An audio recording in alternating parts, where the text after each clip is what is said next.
बातमी पुण्यातली आहे। शरद पवार आणि महादेव जानकरांमध्ये फोनवरून चर्चा झालेली आहे। महत्त्वाची बातमी, म्हाडा लोकसभेसंदर्भात चर्चा झाल्याचं कळतंय। म्हाडा परभणी लोकसभेची जागा रासपला देण्याची मागणी करण्यात येते। महादेव जानकर मविया सोबत जाण्यास सकारात्मक असल्याची माहिती आहे। मविया माड्याची जागा रासपला देण्याची दाट चिन्ह आहे। परभणीत उद्धव ठाकरेंचा खासदार आहे। आपण म्हाड्याविषयी बोलूया। पवारांचा जानकरांना शब्द सुद्धा आहे। लोकशाही मराठीला विश्वसनीय सूत्रांकडून ही माहिती मिळतीये। अधिक माहिती घेऊया आपले प्रतिनिधी अमोल धर्माधिकारी यांच्याकडून। अमोल, काय नेमकं या संवादातून समोर येत आहे? लाघवी, खरं तर महाविकास आघाडीमध्ये सामील होण्यास महादेव जानकर यांचा राष्ट्रीय समाज पक्ष सुद्धा सकारात्मक आहे आणि 2 दिवसापूर्वी ही महत्त्वाची चर्चा शरद पवार आणि महादेव जानकर यांची झालेली आहे। फोनवरून ही चर्चा झालेली आहे।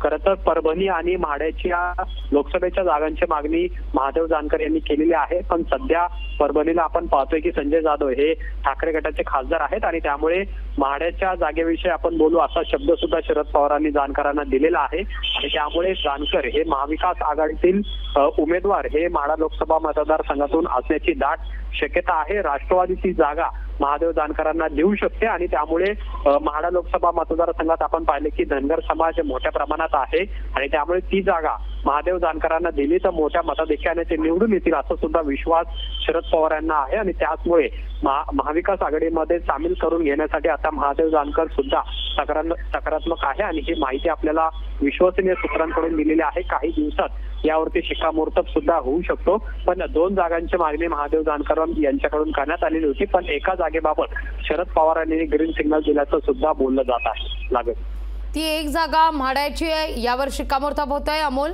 कारण आपण म्हाड्याविषयी बोलूया असं शरद पवार म्हणाले असल्याचं कळतंय।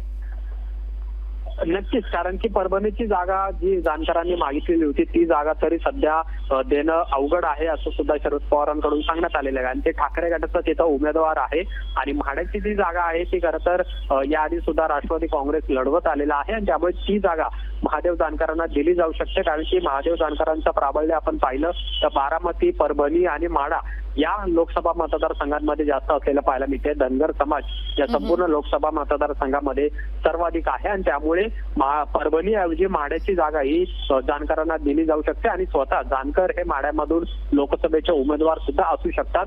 त्याविषयीची चर्चा आहे ती सकारात्मक झाल्याचं सुद्धा पाहायला मिळते आणि त्यामुळे महायुतीतून बाहेर पडत महादेव जानकर आहेत ते महाविकास आघाडीमध्ये सुद्धा सहभागी होऊ शकतात। काही दिवसात आहे याचा फैसला सुद्धा होऊ शकतो। निश्चित अमोल, धन्यवाद तुम्ही दिलेल्या एकूणाचे सविस्तर माहिती करता।